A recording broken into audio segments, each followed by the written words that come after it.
had a job at the grocery store. I was there for 2 days. Got comfortable with the idea that I could use my mind to create income, but I knew I never wanted to work for anybody. I knew that. Well, first of all, you can win easily because 97% or more quit. I started a business that was based around basketball. So I was selling t-shirts and hoodies. This is how you win.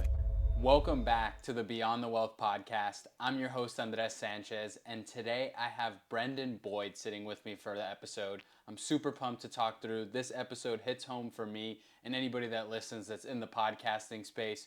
You're going to see a ton of organic questions coming from someone like myself, newer in the game, who just wants to learn from someone more senior like him. So, brother, thank you so much for coming on the show. This is dope, bro. Thanks for having me. You guys should definitely tap into what Andres got going on, especially with this podcast, being behind the wealth. Who knows what questions is going to be asked? So make sure you guys check out the previous episodes. We're going to go crazy in this one. Me doing my homework on you, I always like to talk about my guests, set the stage before we go into anything tactical or anything going on in your business. Yeah.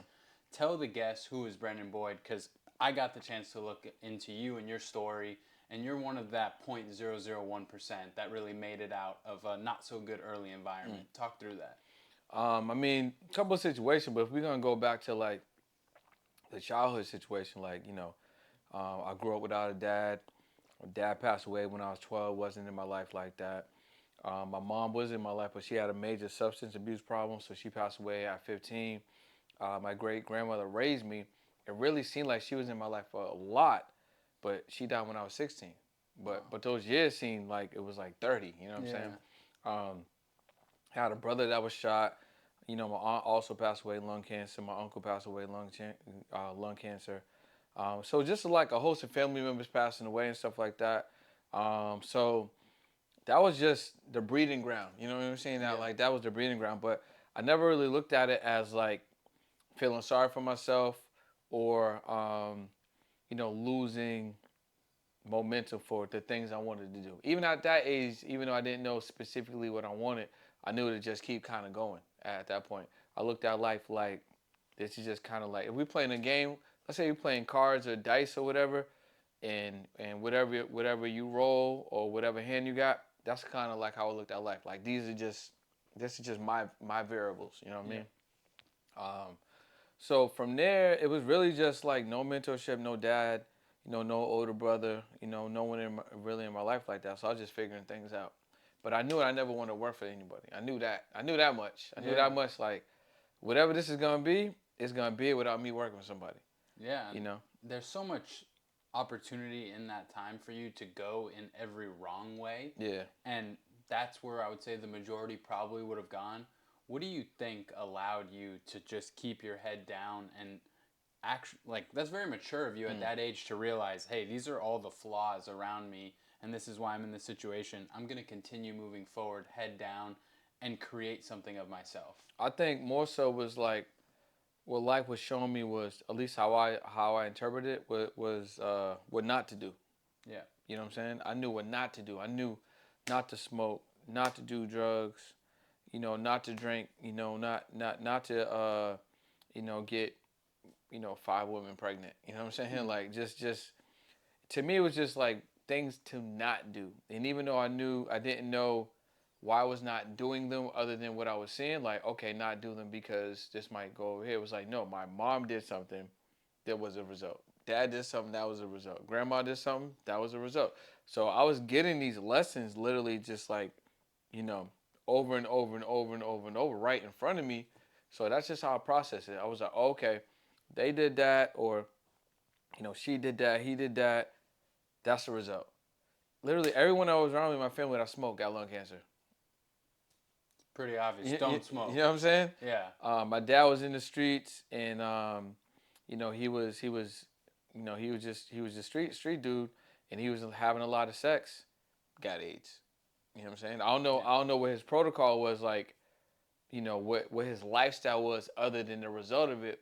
But I know, like, he was doing his thing. Like, you know what I'm saying? Yeah, 100%. So I was getting these lessons without having to really have somebody sit me down and go through them, because people that was closest to me, they were experiencing the result of their decisions. Yep. And I was able to kind of get like that front row seat to see, okay, cool, I ain't doing that. You know what I'm saying? Like, if there's like 10 seconds on the clock, and we're in Miami, so I guess I use a Celtic reference because they're winning the series right now. Nah. So But we got it you know what I'm tonight. saying? So if we're in Miami and they're playing the game against let's say the Celtics, whomever. Let's say Jason Tatum got the rock, right? It's a tie. It's a tie ball game, and he clearly can do a layup and win the game. Clearly, there's like the defense ain't that heavy. He can, but he decides to pull up from half court. That's not a good shot. Yeah. What's the results of that? You know what I'm saying? Like he might make it, but typically he's not. Unless you're Tyrese Maxey, Who was just drained going that one crazy. yesterday. Yeah, 100%. So my thing is like, I was front row seat. That's not a smart shot. I would have took the layup. Yeah. So in that, in this example, it's kind of like, my parents were showing me things really close without having to really like indirectly. Yep. I would not to do. And I just held on to that. No one had to tell me that. I just kind of internalized that. And then I just, I held on to that. And you mentioned that you knew you never wanted to work for anybody. Yeah. At what age did you start to realize that, and where do you think that was coming from? I don't think I like people telling me what to do, but it wasn't like a bad not telling me what to do. It was just like it don't fit. Yeah. You know what I'm saying? It's not like I didn't feel like I'm against authority. It was just more so this don't again like it don't fit. And I think probably when I was like 21, you know what I'm saying, 2021, I knew because I had a job at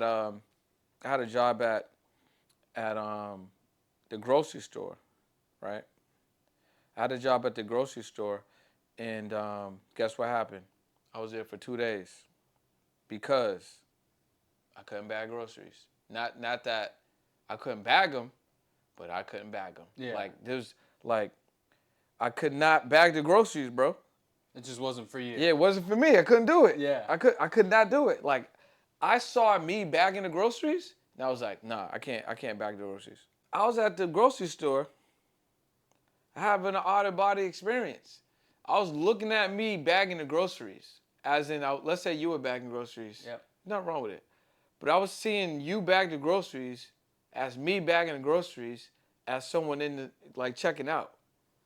And, like, look at me bag them. I was like, I can't do this. Can't do it. I couldn't do it. Like, I couldn't be that person. And again, there's nothing wrong. So if that's something you do, there's nothing wrong with that. But I couldn't do it. Yep. I just couldn't physically do it. So it lasted 2 days. Then I got a job.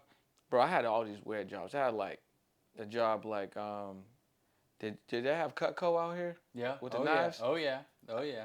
Lasted a week. I had the Cutco situation. Bro, I had movie theater. Uh-huh. Movie theater where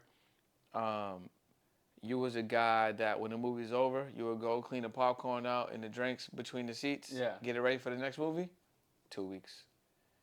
And I thought it was a cool job. I'm like, oh, about to watch all the movies, you know what I'm saying? Let my friends in, all that. Yeah. 2 weeks, bro. Couldn't do it. I couldn't do it. I literally couldn't do it.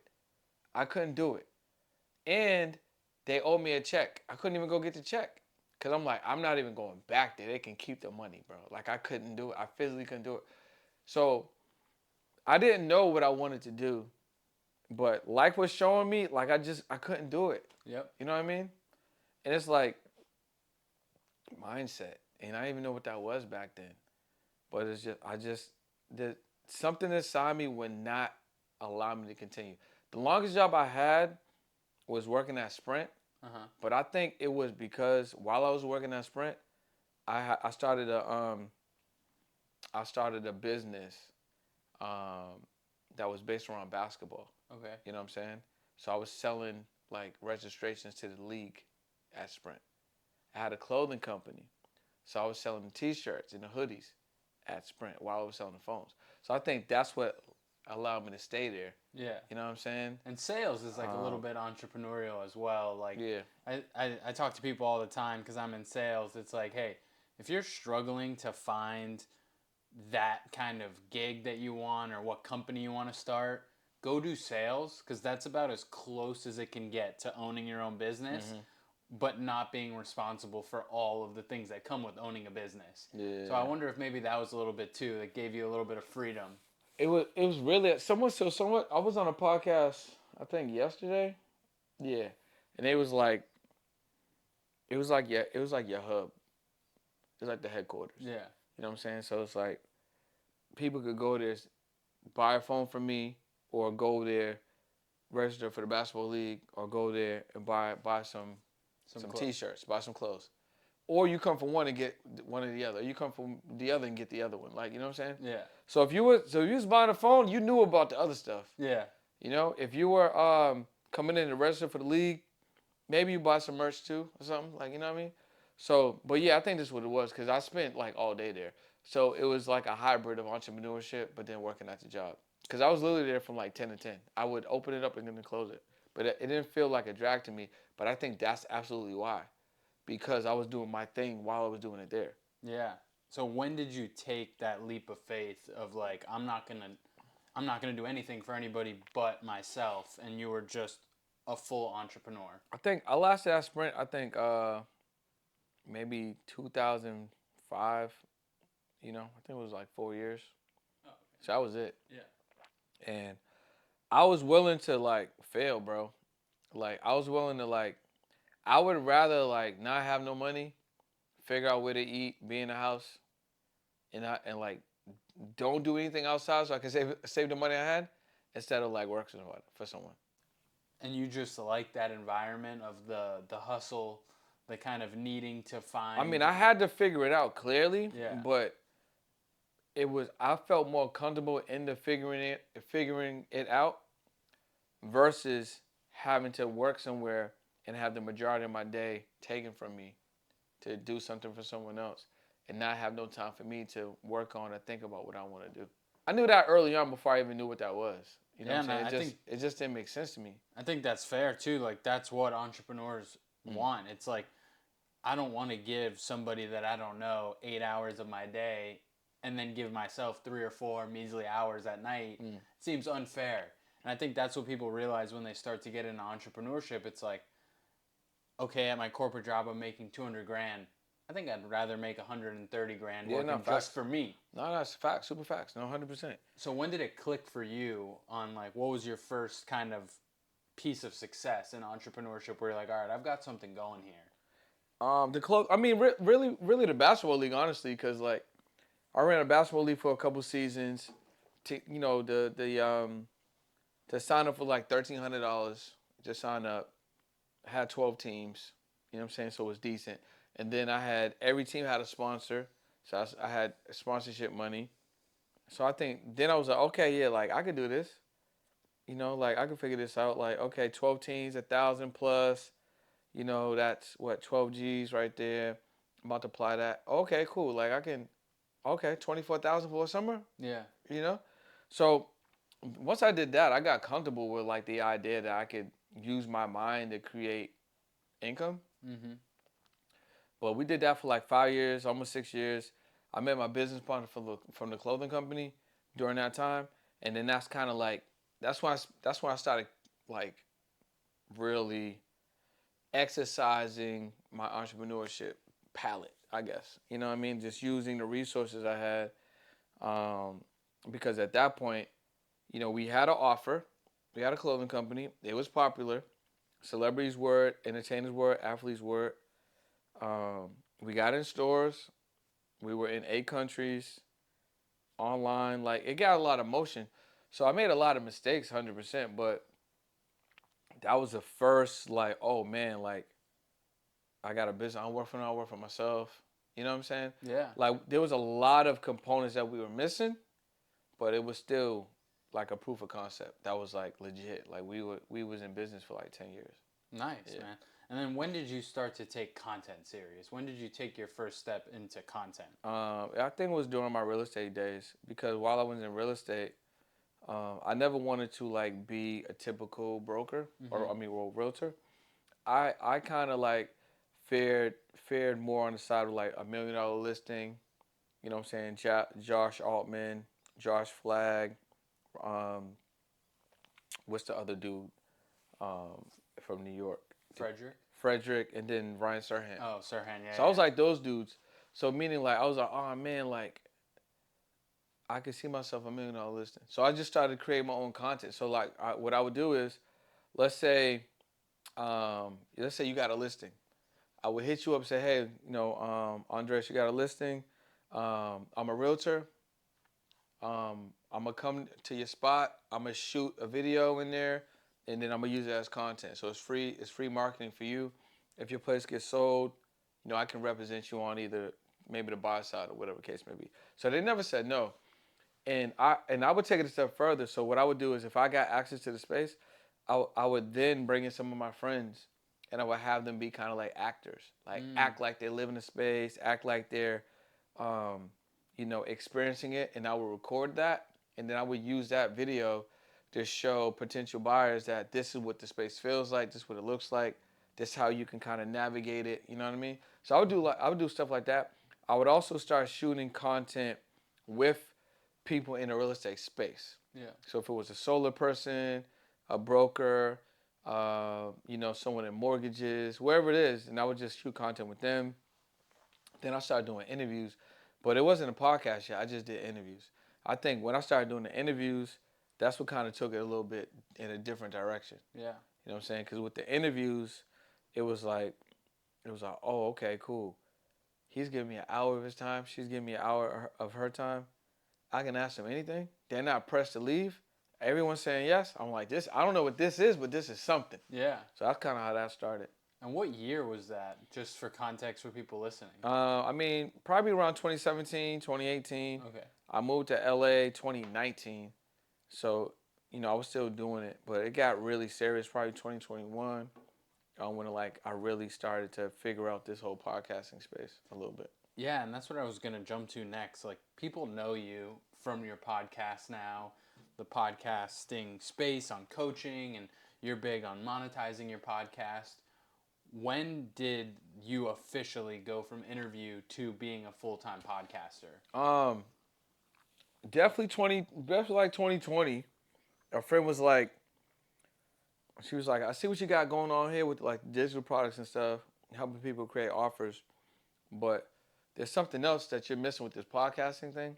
Now I know what she was talking about, but it took me like almost a month to figure it out. And then I figured it out, and it was like, okay, I can combine my knowledge of like digital products and services with podcasting. And then that's kind of like what led me to like create offers in the space. But, probably like 2020 is when I started. It was like, it just, a light bulb went off. I was like, oh, this is a podcast. Like, this is a video podcast. Yeah.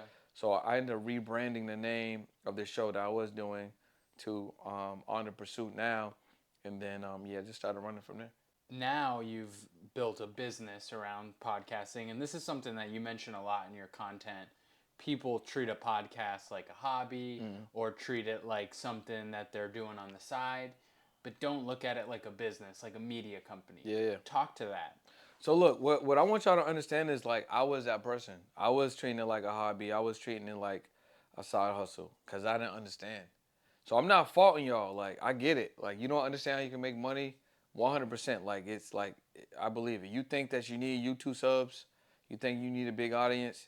You think you need brand deals. I'm for that. I get it. You know what I'm saying? But that's a myth. You don't need none of that. Can that come and can you make more bread? Sure. Is it easier for you to do that if you already have some motion? Celebrity, entertainer, athlete, already got a big following? Yeah, that's probably how you can get to the money fast if you already have that. But if you're someone with a show, you got a vision, you want to start interviewing people because you like it, you want to be in this space because you got a good message or you want to make an impact. You can make money. Well, first of all, you can win easily. This is how you win. You just do like 20 shows. Yeah. And you're a winner. You know Yep. what I'm saying? Why? Because 97% or more of podcasters quit between episode like 5 and 7. Yeah, I think 21 episodes put you in the 1%. Yeah, you're in 1%. 50 is like 0.01%. And that's crazy. Yeah. You know what that shows? That shows you that most people are quitters. Mm-hmm. Most people never see anything through. You know what I'm saying? Yep. And all you have to do is stick it out and then you up. 100%. right? So now you decided to stick it out. Now you up, right? So now we can give you a framework that can help you monetize, right? So if you're already doing shows, you already have a vehicle, right? You have a vehicle that's gonna get information out, Yep. and you have a vehicle that has people paying attention. Even if you have 10 people paying attention, but they're paying attention, they're watching or listening, right? So since you have this vehicle, now you need to productize, and that's what people miss out on. That's what they don't do. They don't productize their show. What does productize means? It means what you're gonna do is take the elements of your show, and you want to start crafting products or services, or at the very least offers, and then we're gonna start offering them these offers, and we're gonna use the show as a vehicle to present these offers to our audience. So I can pretty much guarantee there's somebody listening here now that wants to start a podcast, is on the fence, just started a podcast. Let's use this as an example. My show's not monetized. It wasn't a goal of mine to monetize in the first 52 weeks because I wanted to, one, prove to myself that it was something I was going to do consistently, and two, the main vehicle of this show was I needed to meet more people and put myself in the room with more people. Yeah. This was the way I was going to do it. What would you pitch me as, like, hey, I do want to monetize now? What would be your pitch to me on how to get started? Well, first of all, I ain't gonna pitch you. You even want to do it or you don't. You know what I'm saying? That's number one. The second thing I would say this, right? Because we can go at it a couple different ways. So I'll break down a couple different strategies. The first one is we got Spindrift right here, right? Yep. And this is not even one of the foundational fours, but I just want to kind of highlight something. So we got some Spindrift here, right? So right now we're in Miami area, Yep. right? So in the Miami area, for you, is there a certain like bakery you go to, or cafe, or a bar or something to get food? Yeah, they've got some local spots I like. And is there a spot that you go pretty consistently? Yeah, there's a coffee shop across Do the you street. know the owner? Yeah, I see her there all the time. Does she know who you are? Maybe. But she knows your face. Yeah, yeah. Right? It's a mutual, like, hey. Do they have marketing in that shop? They actually take marketing pretty serious. They sponsor a semi racing team, so Okay, dope. So Yeah. so they're part of the 1%. Yeah, they know what they're doing. Okay, cool. So you could go to that same spot or neighboring spot, right? And then you could say, hey, listen, because you probably already have a relationship. She's like, hey, listen, good to see you today. Just wanted to let you know, I'm not sure if you knew, but I have a podcast. I talk to entrepreneurs, business people, about X, Y, Z, and we have all this opportunity to promote like businesses like yours. Yep. So what we're doing is we're connecting to to the local market, and seeing if you would like to be a sponsor of the show, right? And the sponsor of the show comes with a commercial that we'll put inside the show for you, maybe a live read, maybe your logo. You kind of figure out what that package is, and it's only gonna be like $100 a show. And we'll put you on. We'll put you in 10 shows. Boom, you got $1,000. You know what I'm saying? So you can get brand deals locally way easier than you can get a brand deal from some of these bigger brands. Yeah. All right, and you can 100% run that. It definitely works, right? And that's not even what I call one of the foundational four. I just wanted to mention that because you got the Spindrift here. So if there's a local like IPA, if there's a local water company, or coffee or something, you can go to them with that same strategy, and now you got the official drink of the pod. They're happy. Why? Because they sponsor a podcast. Y'all can do some cross marketing there. And then if the space is big enough, you can say, hey, listen, your sponsorship comes with one live show a month. So I'm going to pull up, we're going to do a live show. And we'll get some testimonials or some content from, your audience, your customers coming in, and you can use that content for your social media. So I know you can't give all the sauce away. Because, I'll give it all. It don't even matter. So talk about those foundational four. Yeah, so the foundational four is what has enabled me to create a six-figure podcast on the way to seven figures. Nice. And what it is digital products. It is a paid membership community, affiliate marketing, and then what I call the VIP package. If you use all four of these, I mean, if you use one or two of them, you're fine. Yeah. But if you use all four of these, you 100% have a 5 to 6 figure podcast. And what are those core four? Like, what is each one? We don't have to go super into detail, Yeah. but the digital products, explain to somebody, because we know how easy it Yeah, is, yeah, but for facts. somebody else, it's like, what does that mean? Like, what do you mean sell a digital asset? And Yeah. then we'll go through each of the other ones. So with a digital product, right? A digital product is basically any product that's not physical, that's electronic, right? So these shoes, our shirt, this hat, these are physical products, meaning they need to be packaged, boxed, shipped if they're ordered. So digital product, we're talking about like it could be like an ebook, it could be like this podcast in essence is a digital product. It could be any type of digital recording, checklist, blueprint, printout, PDF. These are all different versions of a digital product. Even an audiobook is a digital product, right? So what you want to do is you want to take whatever information that you have and you want to take that information and just package it up into a digital asset. So again, that could be simply you can go on. So let's say I'm gonna make it super easy for y'all. There's an app right on all of our phones, or you can download it. That app is called Otter, right? OTTER, right? This app is it's an audio app, and as you speak into it, it will create a transcript. So the last ebook that I created, I went on a walk, and while I was walking, I was orbitating it through the app. The app created a transcript, and I sent the transcript to a copywriter to clean it up, right?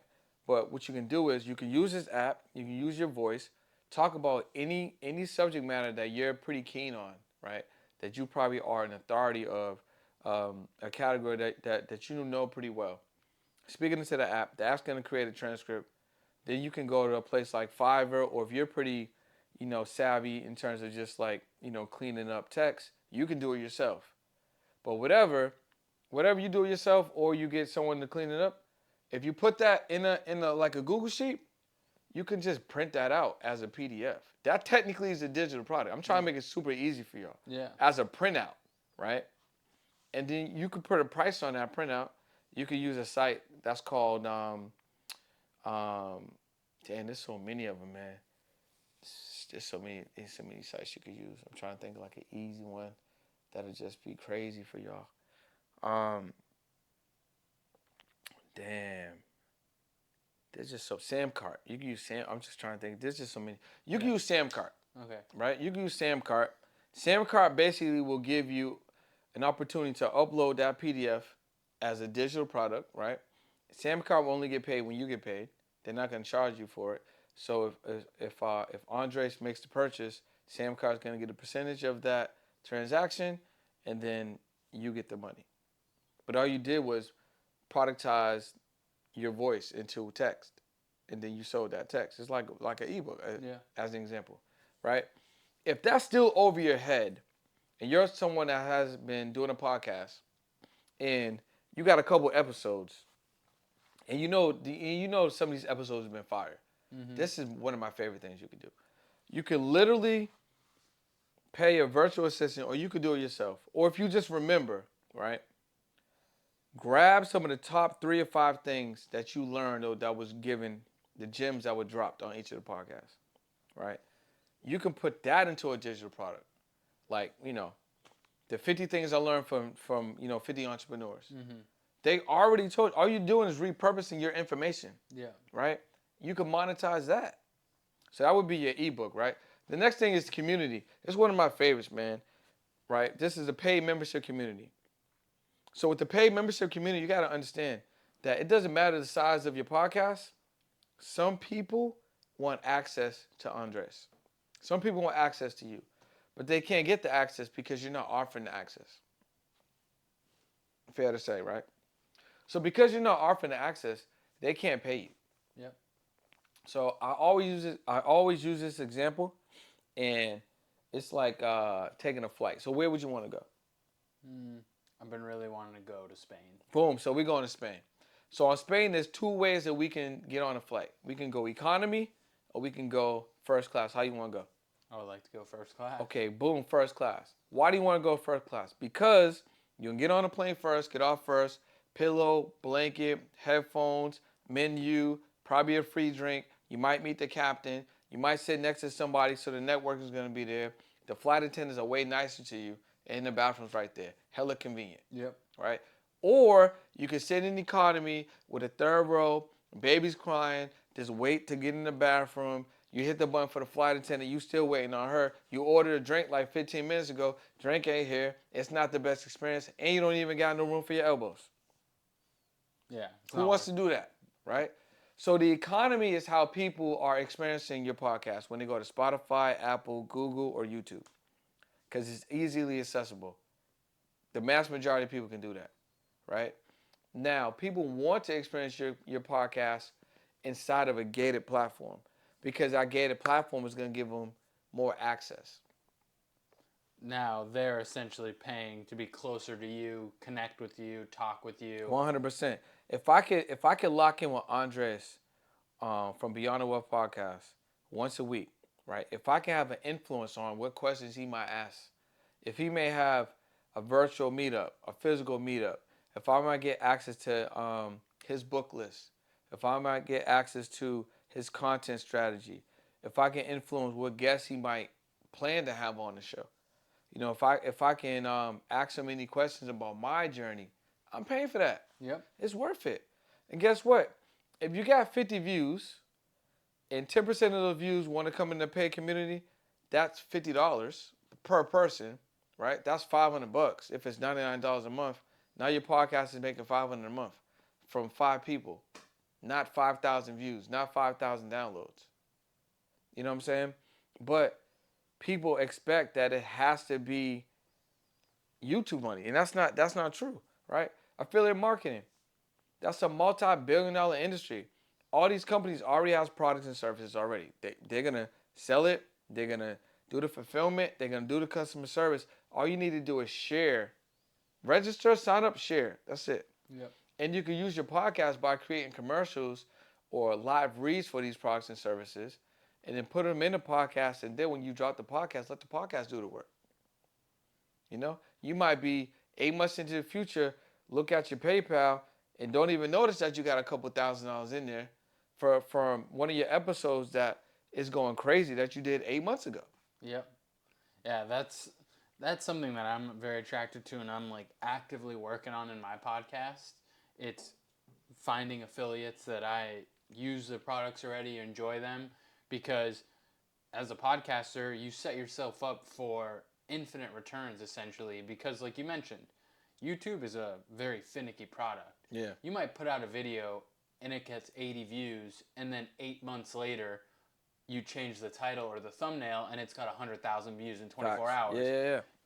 You put almost zero effort to create those affiliate links that are in there, saw $0 in return maybe, and then 8 months later it's putting thousands of dollars in your pocket. That is an opportunity and a possibility for anybody recording and creating content. 100%. And then you got to look at your podcast episodes as like digital real estate. Yep. I think people miss out on that. You know what I'm saying? So it's digital real estate. It's evergreen. It's going to be there forever. If you got a 40-minute, 50-minute, 60-minute or more podcast, that time you can at least put 2 or 3, promotions in there for your affiliates or maybe even your own products and services, and let those episodes do the heavy lifting for you. It's funny, I've had conversations with people because, and it's a question I'm going to ask you after this. People are like, why are you doing the podcast? Like, what are you going to get from it? And I'm like, well, there's tons of stuff I'm going to get from it. I'm going to connect with people. I'm going to put my face out there. I'm going to work on my personal brand. But I said, at the absolute least, I have awesome videos documenting this time in my life 100%. About what I'm doing, that if I want to watch 50 years later and see what the hell 25-year-old me was up to, I now have that accessible to me at any time. That is special. And there's not that many ways to be able to do this other than a podcast, a show, and a podcast. Anybody can start a podcast. You could do your iPhone, a cheap mic on Amazon, and boom, you're recording.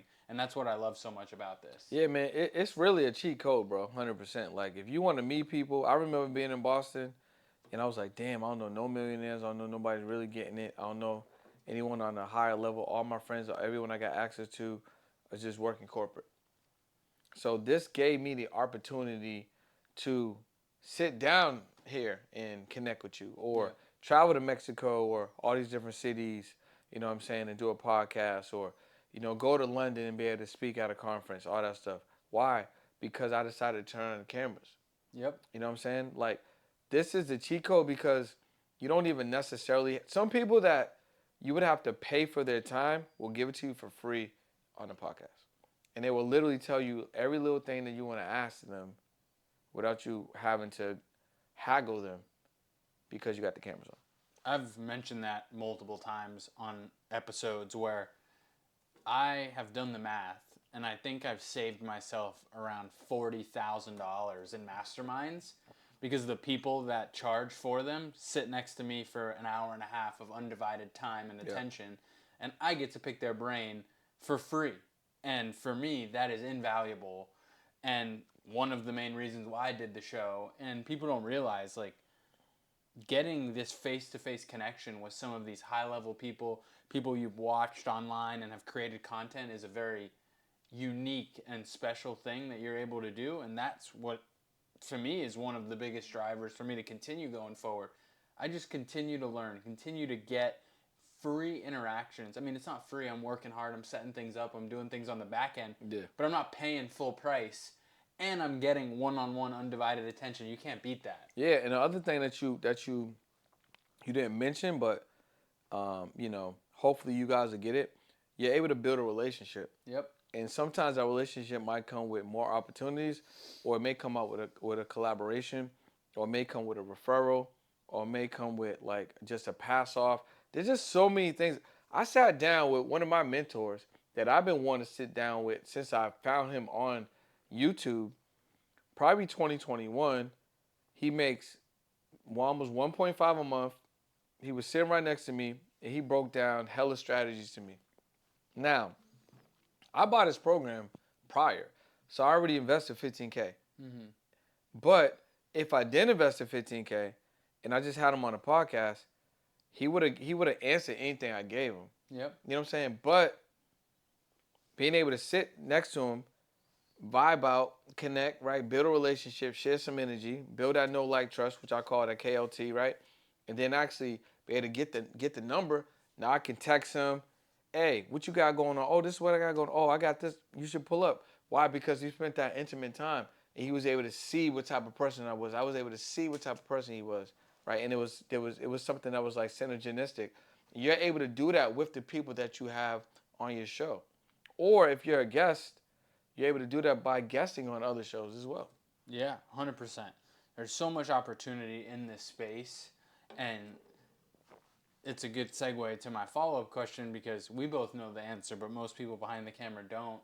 What's your take on the space being, the podcast space being oversaturated? Yeah, I don't believe that. We already know that 97% of people quit. Yeah. And even if they don't quit, like that's like saying music is oversaturated. You know what I'm saying? Like, first of all, someone that can be a fan of one show can also be a fan of your show. Yep. Or be a fan of another show. So there's no saturation there. And then you are you. So if you're you, there can't be another you. Mm-hmm. So you're it. You know Yep. what I'm saying? So I don't believe in it. I think that's just a limiting belief. I feel like a lot of us don't understand how money and energy works. So as a result of that, we allow our mind that was programmed to inhibit us from moving forward because we build up these individual barriers that stop you from doing the thing that you would like to do because you put something in front of it. It's like you think of an idea, then you immediately think of a reason why it can't work. Think of another idea, think of another reason why you can't start it right now. Think of another idea, think of another reason why, because a friend or family member says something, that opinion is going to weigh more heavily than yours. And none of that's true. What would you say then also about social media? Is social media saturated?